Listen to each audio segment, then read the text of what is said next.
Okay, Liz Kennedy, thank you so much for being here. Beauty expert, TV host, entrepreneur, mom. You do it all. You really do it all. I do a lot. I'm doing the most out here. You really are. And you just moved to Miami, so welcome Yes, thank to you so sunny much. Miami, Florida. So happy to be here. Yeah, how does it feel to be here? I was very ready to leave LA. I'm happy to be back on the East Coast and closer to Israel. That's also true. Yeah, now you're 5 hours closer? Right? Something like that, yeah. That's a big difference. That's a big difference. That's a huge difference. LA to Israel, that flight, I can't even imagine how brutal that is. It's pretty brutal. Yeah. Well, thank you so much for being here. Thanks. It's great to finally meet you in person. So, amongst all of those things that I just defined you as, like, what resonates the most for you within those few categories? Before I am anything, I am Jewish and I am a woman. And it is so imperative for me to always lead with that because it's what makes me who I am. I truly believe that when Jewish women remove themselves from schools, communities, boardrooms, that's when anti-Semitic tropes go up because we're not there to have a voice. And when we remove ourselves, we're really doing ourselves a disservice by not having our voices heard.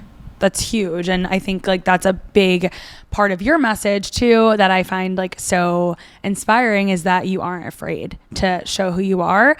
But what's interesting to me is that I'm sure like many others, I saw your name, right? Liz Kennedy, and thought, this girl can't be Jewish. Like what kind of name is Liz Kennedy? So can you share a little bit more about your actual name? Sure. And what Liz Kennedy means and represents, I guess. It's so interesting because there's been a few times in my life where I think to myself, thank God my name is Liz Kennedy, because look at all of the anti-Semitism around us. It's debilitating at times. But then I think to myself, no, I cannot be afraid. My real name is Sivan Abuhatzera. I am Jewish. I am Israeli. I am a woman, and I'm not ashamed of who I am. In fact, it doesn't matter where you are, whatever woman you are from walk of life, what your background is, you should never be embarrassed or ashamed of who you are. Because to be honest, it's more important to be authentic than it is to be liked. And Jewish women need to understand the concept that in Torah, it says 72 times, do not be afraid. And that 72 times does not necessarily mean God in the traditional sense, because it's the 72 names of God. That 72 names is actually divine codes. It's secret, sacred wisdom. I don't know if you've seen the movie The Matrix. Mm-hmm. Yes. The Matrix speaks to that the codes are in Zion. And it was, I think in the Matrix, Zion was like the last remaining city or place on earth. And they repeated so many times throughout the movie, the codes are in Zion. Jewish women need to understand that their soul is so deep and so profound that the codes are all there. All of the codes are in Torah. They're all in Kabbalah. And the more that we're disconnected from that, the more we are afraid. So it is important to remember to never be afraid. And you mentioned a few things there. One of those is Kabbalah. What is Kabbalah for people that don't know? And I don't really even know myself. I feel like it's a more spiritual study of Judaism, but I'm not really sure like what that entails. And it's so interesting because earlier you said Kabbalah and you were like, I don't even know how to say it. I'm like, look at that. You actually said it correctly because it's already within you, which is really, that was actually like a very profound moment for me. Kabbalah, the correct way to say it, or Kabbalah, as many often call it, is spirituality at a root level. Anyone can study it. It's not just for Jews. My great-grandfather, the Baba Sali, he was a Moroccan Kabbalist. And in Morocco at the time, there was only about 4 or maybe 5% Jews, probably significantly less now with everything that's happened. But he studied spirituality and he taught it to people that weren't just Jews. In Morocco, it's mostly Arabs, Muslims. He taught it to everyone. And when he passed, people from all over the world came to his gravesite because he was known to be such a magnetic force that people just wanted to gain his knowledge and his wisdom. So it's really spirituality at a root level. And sure, it does stem from Judaism, Jewish mysticism, if you will, but anyone can study it. And once you understand that there's spiritual laws just as there are physical laws, it changes your life forever.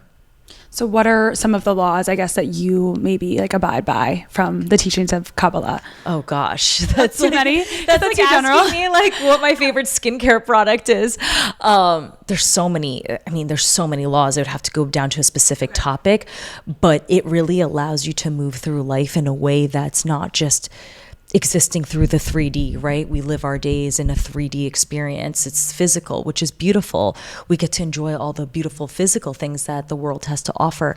But we also need to really make sure that we're tapping inwards, because there's so many moments throughout our day where we're feeling reactive, we're feeling out of control. And how do we manage that, right? These are the tools that are given to us to help us basically reel it back in to us, tap into our souls so that we can be the highest, most magnetic versions of ourselves. And is Kabbalah something that did I just say it right? Kabbalah. Okay, Kabbalah. Is that something you started to study like after a significant event in your life? Or was this something you were kind of raised on, this belief to go through Judaism in a more like spiritual manner? I grew up not connected to my father or to Israel at all until I was 21. And when I first went to Israel, I would see images of Baba Sali all over the walls. And it felt felt like a fairy tale told to young kids. Like, this man was a spiritual guy. And when I first started going to Israel, I was not spiritual at all. I was interested in partying and having fun and being out in Tel Aviv and drinking, like probably most of the people that are watching this podcast tend to be younger, and they want to travel, they want to see things, they want to experience it. But the beauty of Israel is so much more than just partying and the beach.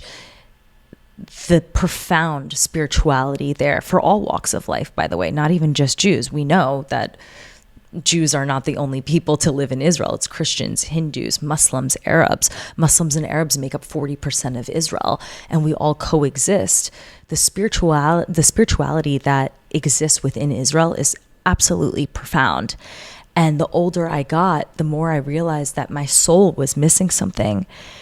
And I would say it was about maybe 2.5 years ago, a little prior to my divorce, that I felt I was really disconnected from my soul. And I couldn't figure out why. I was laying out in my home at the time. I lived in the hills in Beverly Hills, and I felt sad and lonely. And I didn't know why, because I had a beautiful life and a beautiful home, and something was missing. And I couldn't put my finger on it, and started really tapping into Kabbalah, and realized that a big portion of my life was missing because I wasn't tapping into what's innately within me, which really ties me back to the concept that all Jews, all women in general, are incredibly spiritual. We have the vessel for it. In fact, spiritually speaking, we hold the vessel more than men. That's why they come to us to lead spiritually. But Jewish women, if they disconnect themselves from spirituality and they disconnect themselves from Torah and they don't tap into it even just a few minutes a day, they'll feel burnt out, they'll feel disconnected, they'll feel lonely, and they're moving through life in a way that just feels disconnected. And these tools allow you to hone back into your soul.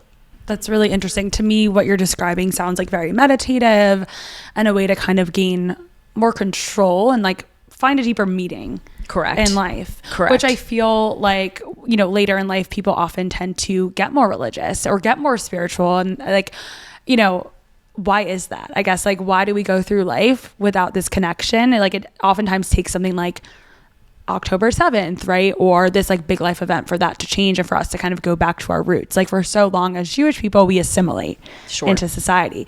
You've assimilated with your name, which I do want to go back to that as well. And like the reason why your family chose to change your name, right? But then at some point, this big life event happens and you go back to your roots. Correct. Like, why is that? People ask me all the time, why do you think your content goes viral?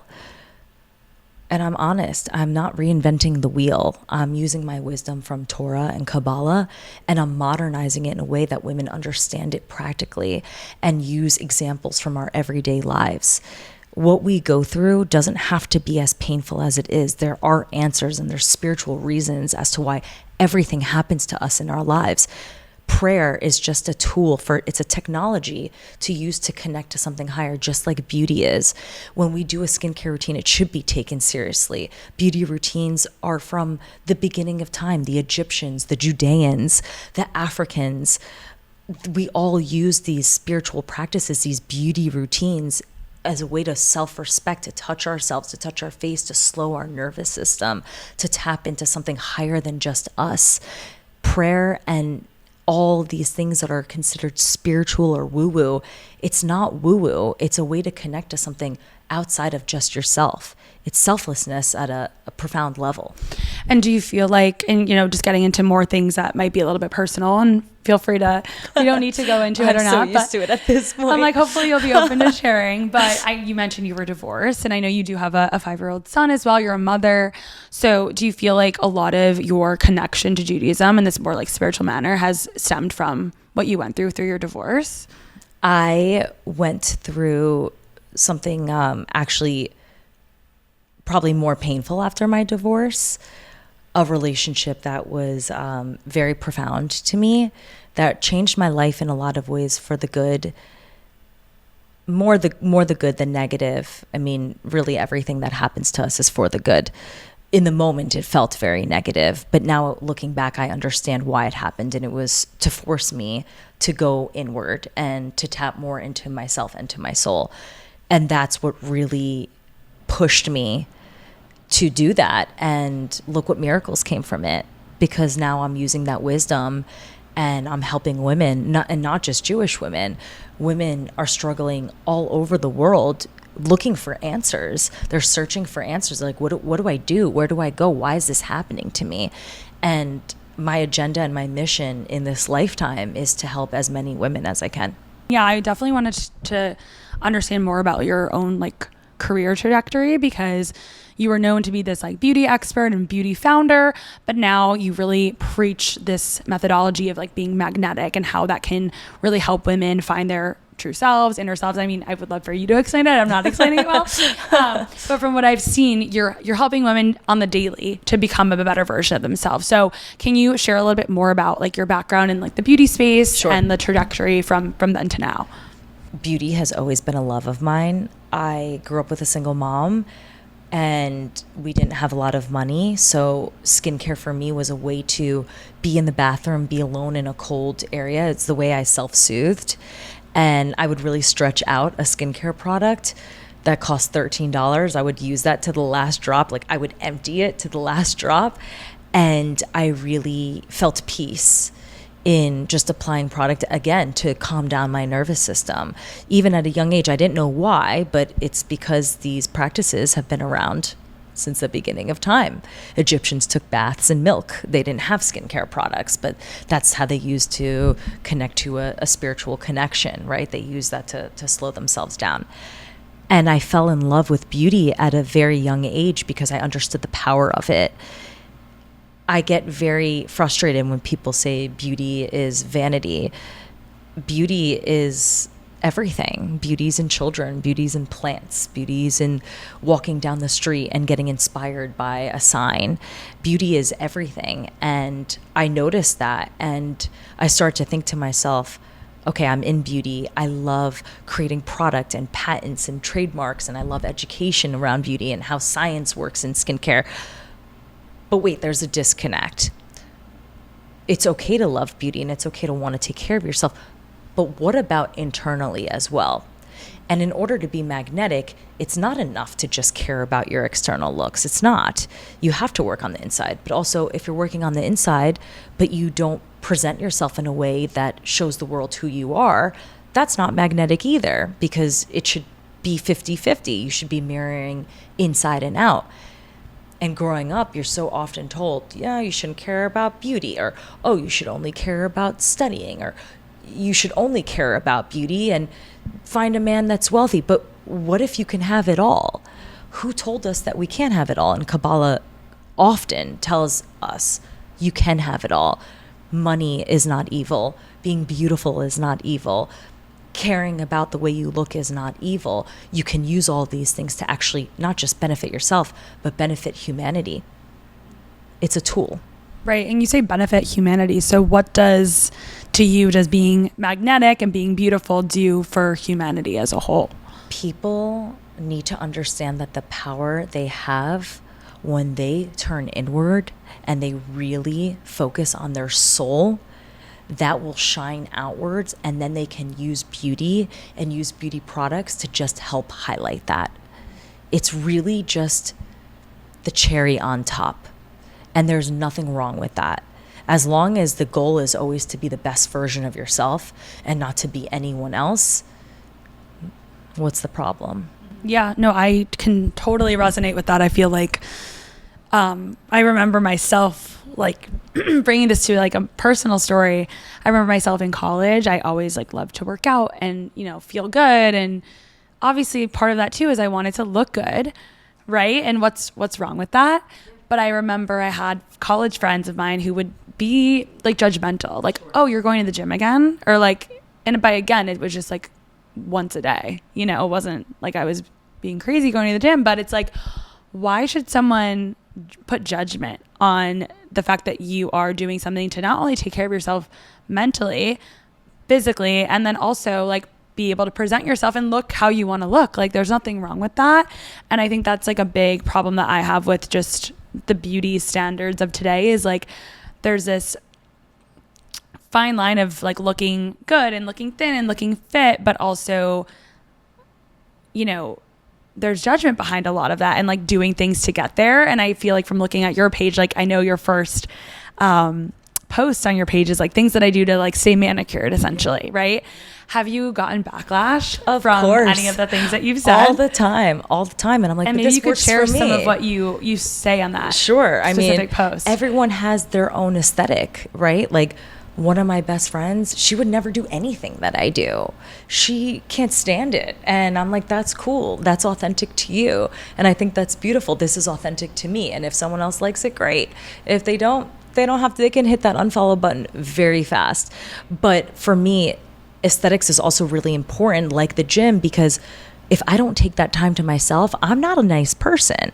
You know, my best friend always says to me, she's like, the reason you're so spiritual is because if you weren't, you would pop off on people. Yeah. Like, yeah, I don't know how people don't have a spiritual practice or they don't go to the gym. How do you exert energy? What do people do to exert energy when they're frustrated? I immediately turn to source. I turn to God. I turn to the universe, whatever that may be for anyone. And if I get frustrated, I will run to the gym because I need to exert that energy so I can bring myself back to balance.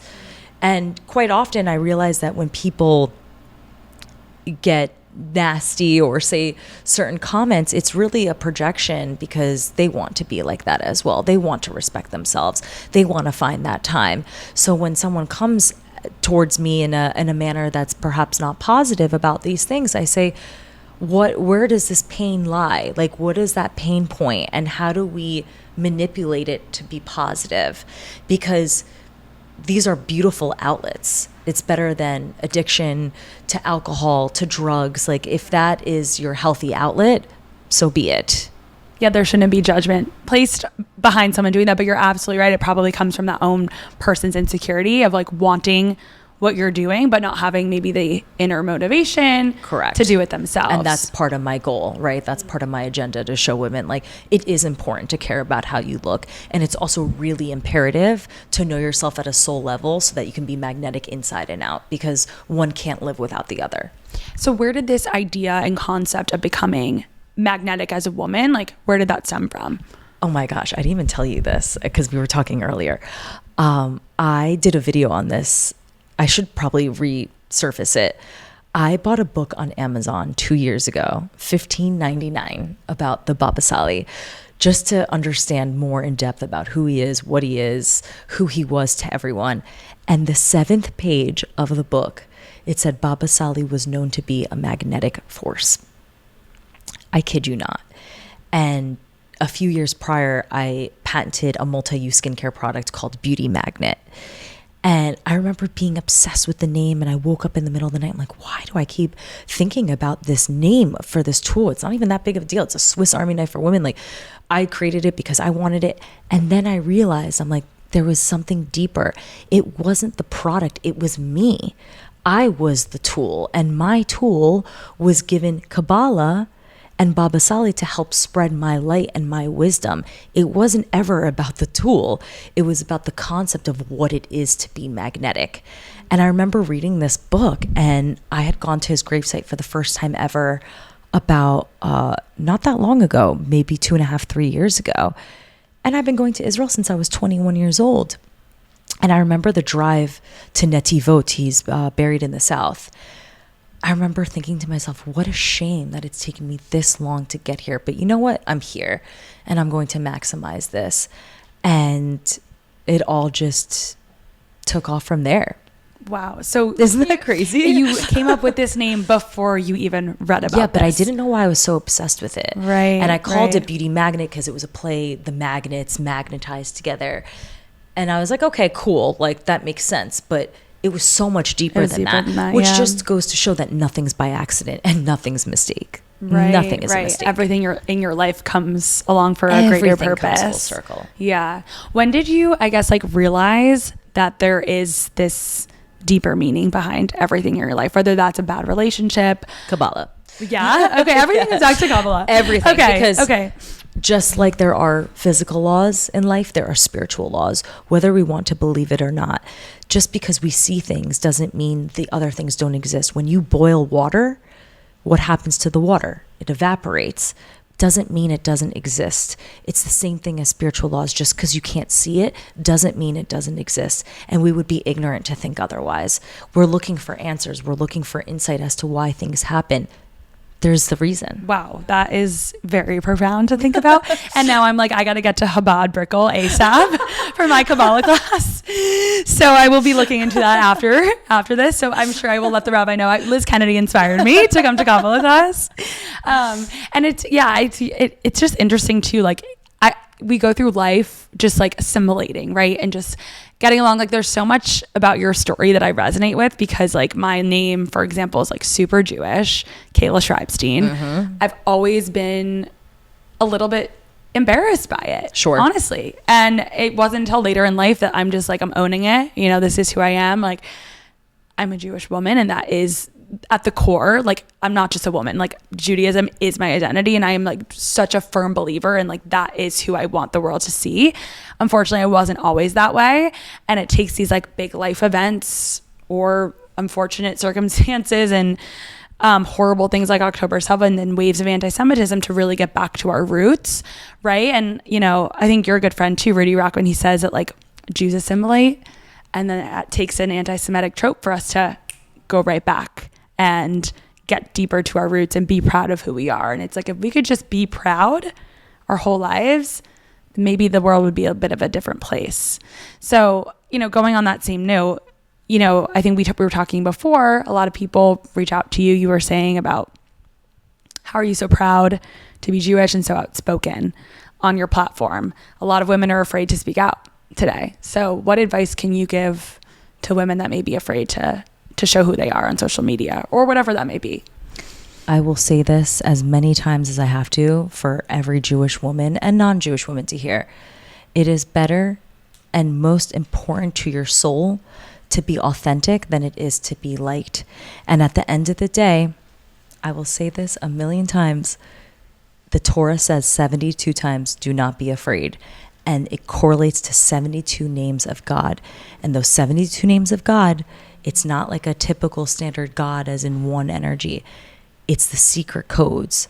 The codes are divine, and the codes are meant to create that connection to spiritual wisdom. It's already within us. Everything we know is already within us. We just have to tap into it. And if you don't know how to tap into it, look up these resources.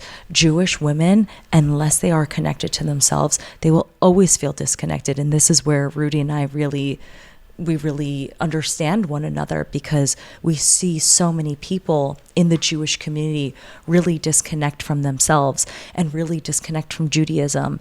And then they assimilate and they don't know why they feel lost. They're making so much money.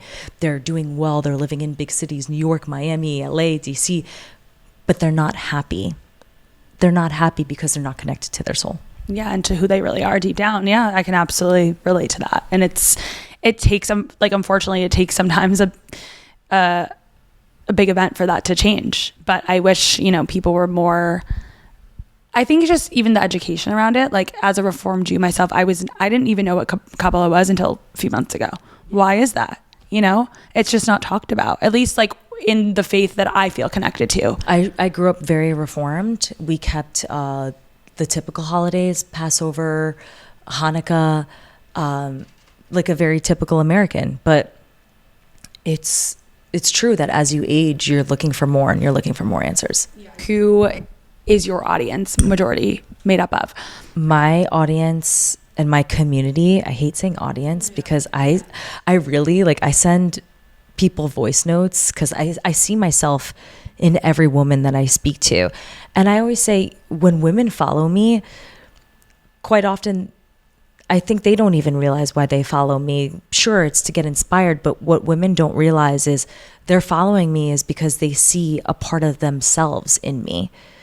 Everyone that we are influenced by or attracted to at a mental or spiritual or even physical level, it's because we see a part of ourselves in them. So when women are feeling sad or frustrated, I feel like it is my mission and my duty to help them because I've been there. Life is our greatest teacher, and I've been through so much that I feel like I've been every woman on every spectrum. You name it, I've probably experienced it. So it is my mission, it's my duty to share my light, and I won't stop until it's millions. So tell me more about like how you're helping these women. Like what would a woman come to you for? So on a social media level, which social media is really important to me because it allows me to get my message to as many women as possible. I also do coaching one-on-one, but more importantly, what I'm really excited about, because I love human connection, I love being in person with someone. To me, that's everything, especially in a world with technology and AI, and it's so easy to just scroll all day, but nothing replaces this. Nothing. You can't replace human connection. So I'm working on doing a speaking tour where it's going to be New York, LA, Miami, DC, Dubai, Tel Aviv, where I can physically connect with women and hopefully they can feel my energy and take a piece of that with them. Yeah, that'll mean so much more. Because like you said, it's just, there's something so different to be face to face with someone. And then especially like the extroverted self you are. So like extroverted. Being able to feel the energy in person, like you give off that magnetic energy. Thanks. So to like channel that to others is going to be like so much more valuable for them. In a world that's moving the way it is, there's nothing better, and we need to bring that back. I'm actually encouraging like whoever's listening to this, like do more in-person things where your phone's away, even more so than just Shabbat. And if you don't keep Shabbat, I keep Shabbat, but I don't put my phone away. And my goal this year is to get to the point where my phone is away and I'm super present, because I would like to be more present. It's really difficult. I try to do that as well. I'm like totally addicted to my phone. I mean, I'm sure we all are in this day and age, and it really takes a lot to put it away. But even if we can get to, I'm really talented at giving myself time every day to be alone, but to do that for 24 hours is profound. And I know miracles come from it. Yeah. Yeah. So how do you find the time to be alone, to do everything that you're doing, given all the roles that you're playing in life, like being a mom, being an entrepreneur, being magnetic, being a woman, just you're doing it all. Like, how do you balance life? I often get yelled at by my friends and my colleagues when I go somewhere. I have a cap of how long I stay there, and I try not to be in a place for longer than an hour and a half, not just because I have ADD, which I do, but mostly because I take on people's energy really easily and I get very overwhelmed. And I know that if I'm in a place too long, it takes away from me spending time by myself. And as extroverted as I am, I also really need to go internally. I need to have time alone to talk to God, to do a skincare routine, to sit in silence, to write scripts out for video content. Like, I need to be alone. And everyone needs to understand the importance of being alone, because otherwise that's when we get overwhelmed. That's when we get frustrated. That's when we start to snap at people because we're not recharging our battery. You need to recharge your soul. And in order to do that, you need to spend time by yourself. So every day I really try my best to carve out an hour alone. If I can't do that, at minimum, I spend 15 minutes alone and I do something where I'll physically ground myself. I prefer to be on the ground, but if I'm not, I'll ground myself on the floor in my living room. I take my shoes off. I ground myself on the floor. I turn my hands upward towards higher energy, and I just sit and talk, and I just ask for signs, and I speak out loud, and I don't meditate, but that's my form of meditation. Or while I'm doing my skincare routine, I'll do my prayers, I'll talk to God. Like I really carve out that time. Yeah. And for women listening that might be, or men listening that might be afraid to be alone, what would you say to those people? Because I think that is a deep fear of people. Even some of my best friends who are 29, 30 years old can't be alone. They just need to constantly be stimulated. And I personally need the recharge time as much of an extrovert as I am. Like I do need my alone time. And I think it's so important. And oftentimes like not being alone, it's like you're maybe distracting yourself from something deeper. Correct. You're scared to be alone To because you're face scared to something. face yourself. Right. Yes. I was that person. I had never been alone. In fact, I was in relationships my entire life. Since I was 16, I had never been single up until 6 months ago. And I was terrified to spend time by myself. I was scared of what I would think, where I would sit with my own thoughts. And as someone who used to be like that, it is life-changing. You find out so much about yourself to the point that now I'm like, wait, I understand why people who are single stay single, because they start to really appreciate their alone time. I had never done that.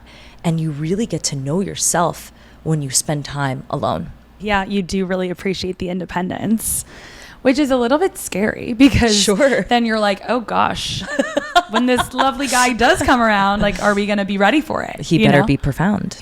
Right. But it makes you wait for the right one, hopefully. Correct. Do you feel like because you were constantly in these different relationships your whole life that you didn't have time to like manifest the best partner for you? I've always been with incredible men. I have the gift of magnetizing in amazing people. Each and every one of them was a different soul contract and was designed to take me to a specific level. And now I'm at a different level. So I honor that and I cherish it. And I know now whoever I end up with will be on the same playing field. So it's exciting. That's a great way to look at it. I love that. I love that. Well, we do have like some time. I want to talk more about like skincare.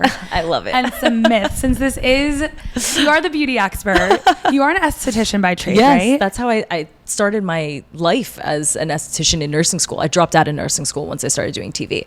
Okay. Yeah. So actually, let's get into that. Like, what exactly is, let's say, a dermatologist versus an esthetician? Sure.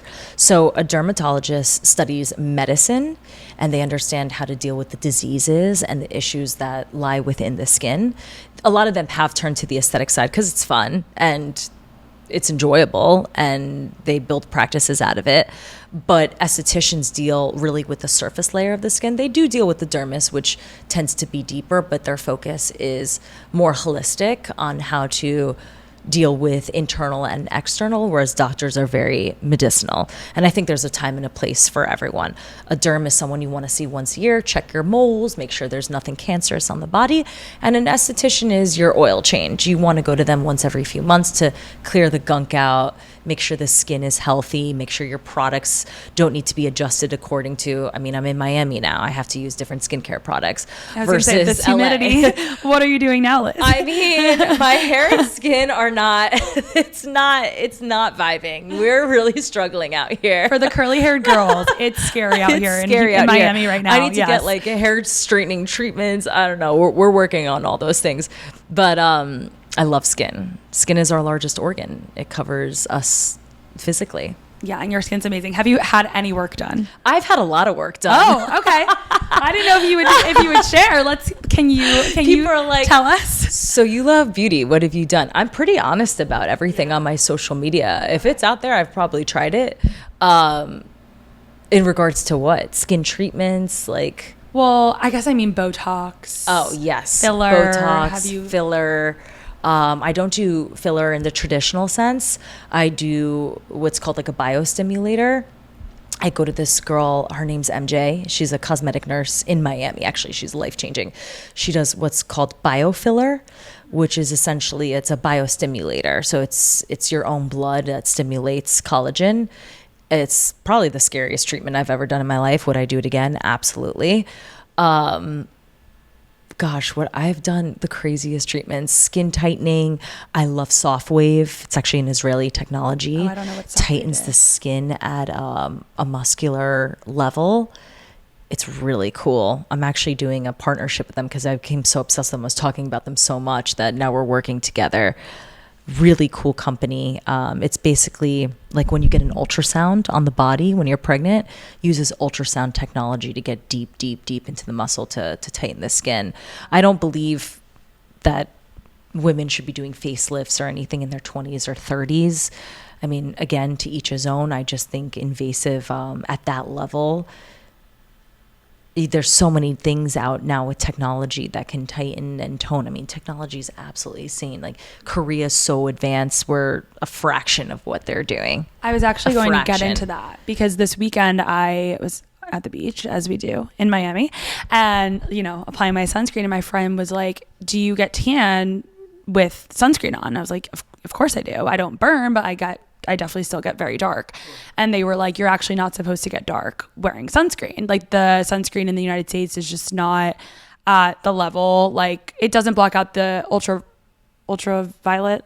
Yeah, there's UVA and UVB. Right. The right filters are not there because of our like FDA regulations, but like Korean Depends skincare. on the brand. Depends on the brand. Maybe it depends on the brand, but Korean skincare, for example, has the whatever it is to block out the certain rays to help you like not get well color. actually there's an Israeli brand called Frey that's the number one actually mineral SPF in Erewhon, and it protects UVA and UVB, and it's SPF 50. So for all the Jewish listeners, there's actually a solution to that. Amazing. So I don't need a Korean skincare. I don't need Korean SPF. I will buy it from Korean Israel. skincare. I love the Asian culture. I love the food. I love the beauty. I love the tech. They're just so advanced. It's crazy. I just didn't know that was like a thing. And I don't know if that is even true, that like there's a lot of years? SPF myths. Some people are like, we don't even need SPF. And I'm like, well, we actually do. Skin cancer is the number one cancer in the US. For people to be like, you really don't need sunscreen, it's like, come on, can we not look at the science behind it? Even if you don't want it for issues as cancer, for aesthetics. Right, you're going to get like, wrinkly. It breaks down. The sun is healthy. I'm not saying the sun's not healthy. The sun is vital to health. That's why I love living in the sun. I love California. I love Miami. I love Tel Aviv. I need sun. But sun in large doses does break down collagen. That's why when you're out of sun, your skin feels dry, it feels tight, your fine lines are more pronounced, sunspots come up. SPF, if I can only use one beauty product ever, it would be SPF. I feel like I read something about you don't use retinols or tretinoin. I do. Oh, you do? I do. Oh, then I was wrong. Yeah, okay. I love retinol. I love I love tret. I love everything. There is a time and a place for each SKU. People are always like, well, what don't you use? I'm like, nothing. I use everything. It just has to be the right time. I would be so interested to see your bathroom and what's working in there with that bathroom. People walk in, they're like, this is the bathroom of my dreams and nightmares. Right. It's like hell or heaven. Not sure which one. Right. I can't even imagine the number of products you have in there. But what about, you've talked about obviously exterior beauty, but inner beauty. What kind of food are you eating to help stimulate collagen or even just like give yourself the natural glow? You know, this is such an interesting topic, and it's something that's coming up quite often. Food is energy. And I'll never forget this. I remember someone said to me once, why are you ordering a sandwich at lunch? I said, why? And she was like, you need to be feeding your brain all day so that your energy is always at peak performance. Of course, there's a time and a place to have fun, to eat candy, to eat a sandwich. During the day, eat to feed your brain. And I was like, damn. That hit. Food has energy. That's why when I tell people I'm kosher, they're like, oh, you're kosher because a rabbi blessed it? It's like, no. When an animal is killed kosher, it's killed so that it doesn't feel pain. It's cut. There's a vein at the throat that when it's cut, it feels not even like a second of pain. It's like a millisecond of pain. When you eat animals that are dying frantically, you're taking that energy on. Makes sense because everything is energy. Where does hormonal acne come from? Hormones. How do your hormones get thrown off? What you're eating. Everything external is a reflection of what's happening internally. always. So food has energy. You need to be very conscious of how you eat, not just for the way you look, not just to be thin or to be beautiful, but to feed your soul and your brain. So yeah, like, are there some specific foods that have been linked to, maybe it's like helping your gut and that helps your skin? Like, what are some foods that you're eating? Oh, for sure. Probiotics in yogurt, cottage cheese, papaya. Papaya is like number one to help with the gut. Like eating it, but then also there's The like papaya in skincare too, right? Oh, I thought you were going to say that the seeds actually help kill parasites as well. Oh, I didn't know But there that. is Okay. papaya in skincare as well. I mean, food, when it comes from the source, plants, they take the sun first. Animals take the sun second because they're eating the plants or they're eating other animals. So plants actually have source initially. So plants and vegetables are highest in source and highest in energy. If you think of it in that way, right, that makes sense because they're getting that direct source. And then the animals are taking it in second. So that's why it's really imperative to eat a lot of fruits and vegetables.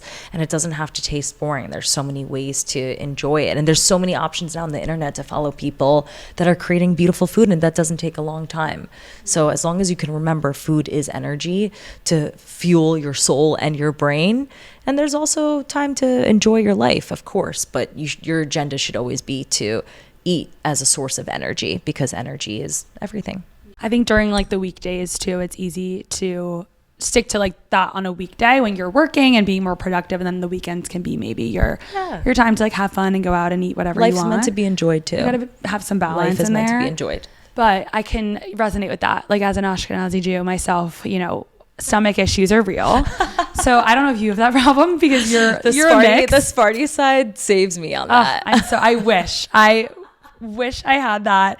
It's tough out here for us. It's tough in these streets. And it's tough in these streets. Like, I'm obsessed with Element or LMNT, the electrolyte packets. Oh, electrolytes have changed my life. I'm no longer doing them anymore because Why? there has been a study that someone sent me a lawsuit recently against this company because they use something in there's like a natural sweetener they're using. Sure. That they of course claim is natural, but it's not. Okay. And it has been linked to IBS, which is obviously something that many of us Ashkenazi Jews, including myself, unfortunately have. So I'm working on healing my gut again and I'm removing this from my diet now. I've had a packet of Element a day probably since moving to Miami. Oh, wow. So for like 4 to 5 months. Brooke actually told me about a brand, Chef Bay, for those who Shout out don't to know. Chef Bay. She is such a talented cook, and she's so obsessed with food at a soul level. She's so knowledgeable, and she told me about this brand.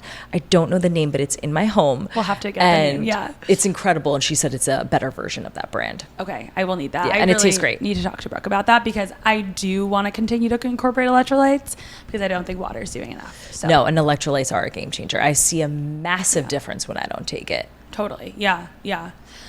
Well, anyway, Liz, I think that concludes This was so today. fun. If there's one piece of advice you would leave our Jewish listeners, maybe women specifically, what would that be?